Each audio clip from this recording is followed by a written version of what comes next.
최근 SPC 공장에서 안타까운 사고가 또다시 발생했지요. 반복되는 노동자 사망 사고, 평택에서, 성남에서, 시흥에서.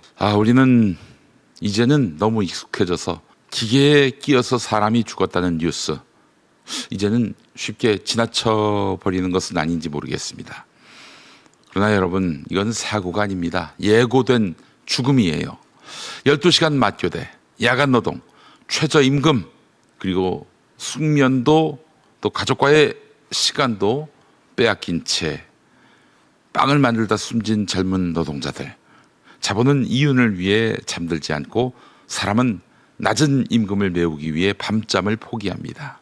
이 구조 속에 우리가 알고 있는 산업재해는 벌써 예고됐던 것이지요. 예고됐던 것입니다. 이재명 대통령은 이런 현실에 대해서 이제는 구조를 바꿔야 한다라고 강하게 말했습니다. 돈과 비용 때문에 생명과 안전을 희생하는 구조는 더 이상 용납할 수 없다. 네, 이 말은 단순한 분노가 아니라 국가가 왜 존재하는지 그 이유를 묻는 선언입니다. 대통령의 지시 이후 SPC는 야간 노동을 8시간 이내로 제한하겠다고 발표했습니다. 생산 라인을 재편하고 인력도 확충하고 근무 체계 자체를 바꾸겠다고 말했습니다. 노동자의 애환과 고충을 잘 아는 대통령이 들어서니까 이제서야 부랴부랴 움직이네요. 이런 위선자들, 이중인격자들. 구조가 바뀌어야 생명을 지킬 수 있다는 대통령의 인식이 드디어 기업에 전달된 것입니다. 뿐만 아니라 정부는 이 사건을 계기로 노동 관련 입법에도 속도를 내고 있습니다. 이른바 노란봉투법, 파업 손해배상 청구를 남발해서 노동자의 입을 막는 부당한 구조를 바꾸겠다라는 취지의 노란봉투법이지요. 상법 개정안도 추진하고 있습니다. 대주주의 독점을 견제하고 노동자의 목소리가 기업 경영에 반영되도록 하자는 것입니다.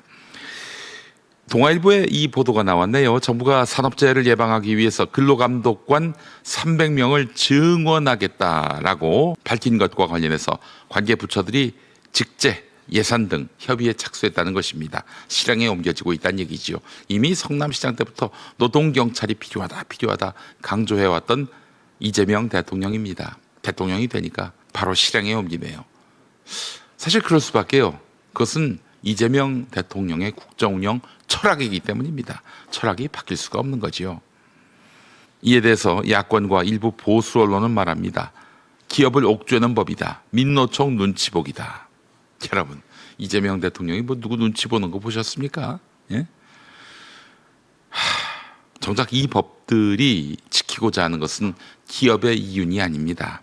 노동자의 생명과 존엄입니다. 기업 이윤 이전에 노동자의 생명과 존엄이 있는 거 아닙니까? 야권과 보수 언론 한번 생각해 보세요.